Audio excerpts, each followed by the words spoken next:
Hello, fellow citizens. I hope this video comes across in the spirit it is intended. I never like to be overly critical or pessimistic, and I definitely don't like to just complain and not offer solutions. So I hope to do that here. Today I want to talk about Schrodinger's cat in Star Citizen, and that is the state of affairs with 3D printing. Now, if you've followed my videos for the past year or two, you'll know that I am a mechanical engineering student and that on the side I sell 3D printed file packs. I've never done anything specific to Star Citizen as of yet for reasons that we'll get into later, but I do have quite a bit of experience designing, printing, tweaking, the whole 9 yards. I have for a long time wanted to do something for Star Citizen and to print off my fleet. I'd love to have those in the background here for stream.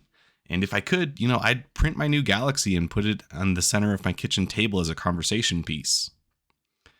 But that's where we start to run into some issues. CIG has a vested interest to protect their IP. If CIG does not defend their IP, then my understanding is that they can very well lose the rights to it entirely. Now, we really don't want that. Imagine if CIG suddenly did not own the Corsair, for instance. All those Corsair pilots who are blissfully blasting their enemies out of the sky would soon be without a sled. So as players, we definitely want them to protect their IP. Recently, we've seen a culling take place in pursuit of IP protection, and this happens all the time at a slower pace, but it seems that recently a whole wave of takedowns was issued across various 3D printing sites to remove any and all Star Citizen related content. Within the printing community at large, this is also nothing new. There are a lot of restrictions within many other IPs that do the same thing, so I'm not necessarily blaming CIG or saying that their actions are uncalled for. It comes with the territory. But that's why you're not going to find much on Thingiverse, Printables, Cults, My Mini Factory, or anywhere else. But I'm not even mad about that. I get it. Like I said, they need to protect their IP. The part that upsets me is that there is no real official source to get these files from. Now, CIG has partnered with JRDF to produce high-quality model kits available for purchase. And I have a couple issues with that right off the bat. The prices are a bit insane, for one. But even more than that, the model kits are sold in limited runs, and the variety, simply put, isn't there. In doing research for this video, I was looking into whether they even offer an Aegis Gladius, the gold standard ship that everybody knows and recognizes. It's one of the most famous ships in Star Citizen, arguably probably one of the first you want to make if you're going to make model kits for Star Citizen, which may or may not be foreshadowing a future video in the works. Make sure you like, share, and subscribe to stay tuned for that. At the moment, JRDF does not offer a Gladius, but they are coming out with a fleet scale model for $29 as of the time of uploading. And how big is a fleet scale Gladius, you ask? 35 millimeters in length. That puts this model at 82 cents per millimeter. That's really steep. But fine, let's put aside the high price for the moment. What about variety? Like I said, do they have that? No. Out of the hundreds of ships in game, we can purchase a mere handful of printed kits in limited scale options as well.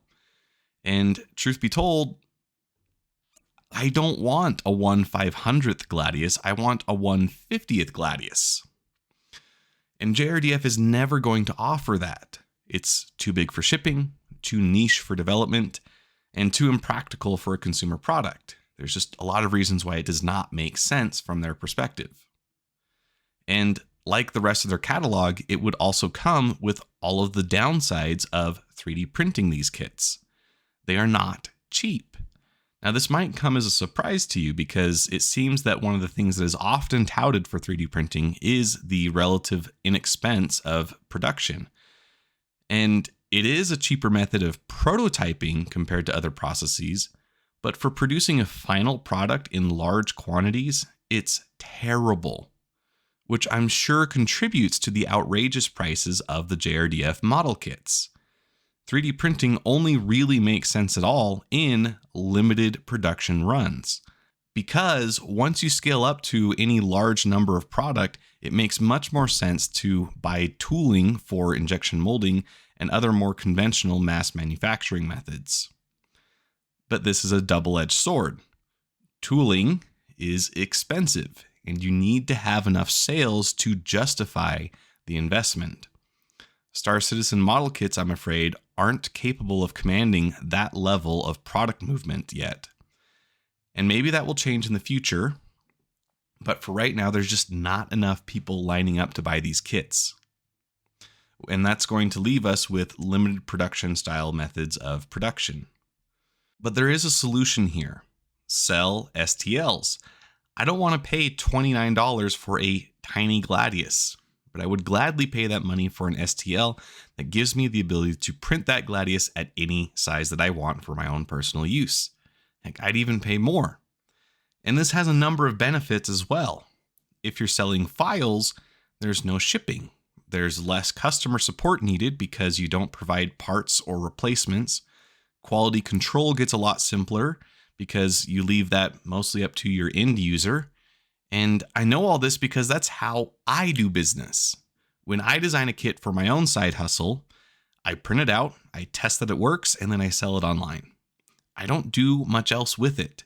I make myself available on Discord to handle customer inquiries, and I regularly check the inbox of my sales pages as well. But as of yet, and granted my stores are still really small, I don't do anything else. I chose to conduct my business this way because I don't want to have to deal with the hassle of shipping anything, and I don't want to have to produce any volume of product. And selling a digital good means that I can sell the same thing over and over without having to invest any additional work. Does the pledge store ring a bell, anyone? And links are always down in the description, by the way, if you want to check out my stuff. But CIG could do this too. In fact, they already do. Like I said, the pledge store is the same thing. They sell copy after copy of digital assets.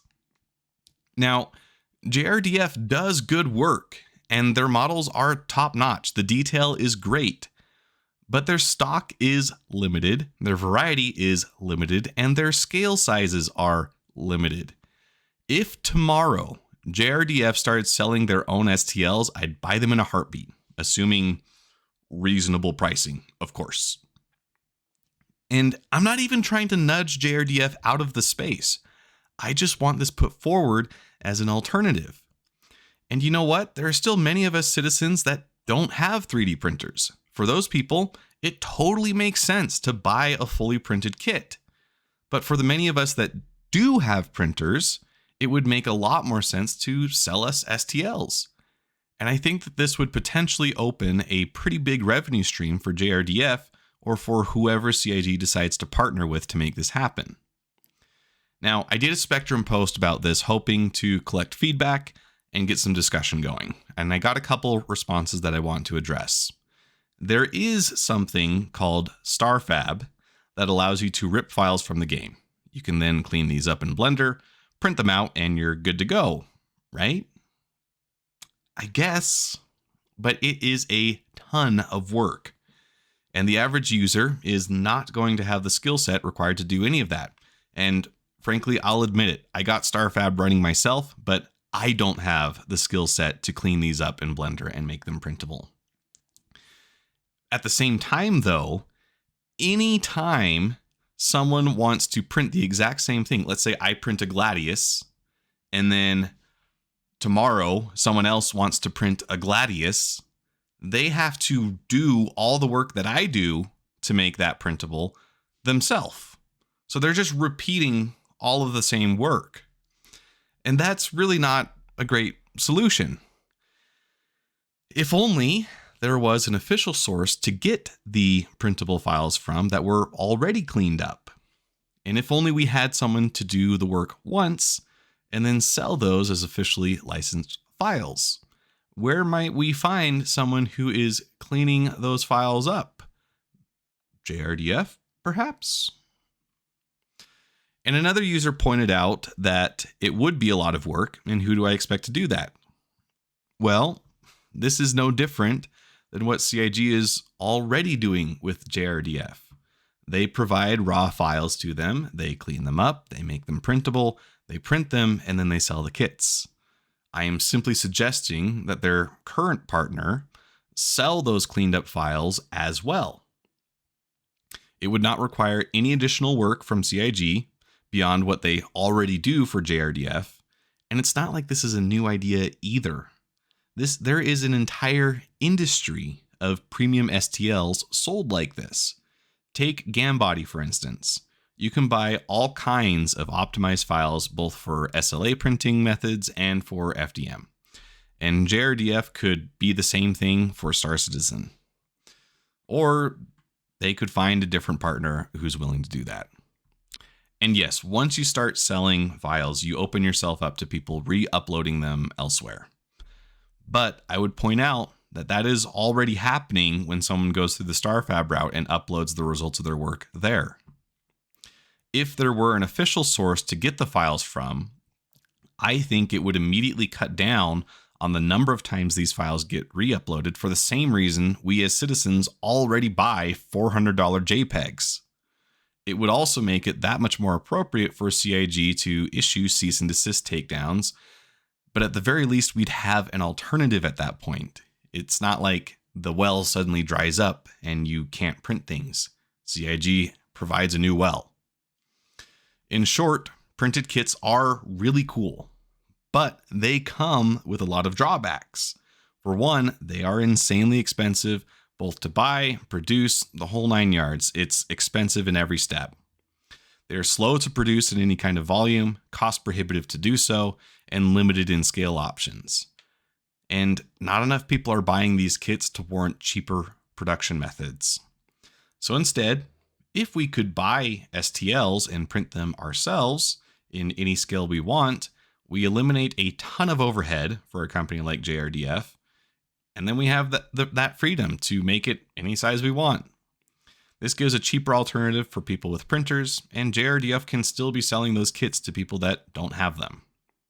CIG has successfully protected their IP by providing an official outlet and can continue culling it otherwise, but at least we then have options. With all of that said, I am doing a sponsored giveaway with Monster Tech, and I really can't say enough nice things about Monster Tech. I am currently sitting on one of their flight chairs as I am recording this, and I couldn't be happier with it. It is a great chair, it's comfortable, it's supportive, and the joystick mounts are built exactly to my specifications. They were really good about taking my feedback, and they treated me very well as a customer. I'm confident that if you buy any products from them, you will be pleasantly surprised.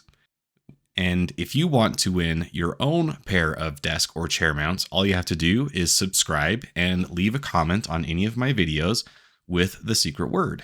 Once this channel reaches 1,000 subscribers, I will randomly select a winner based on those comments.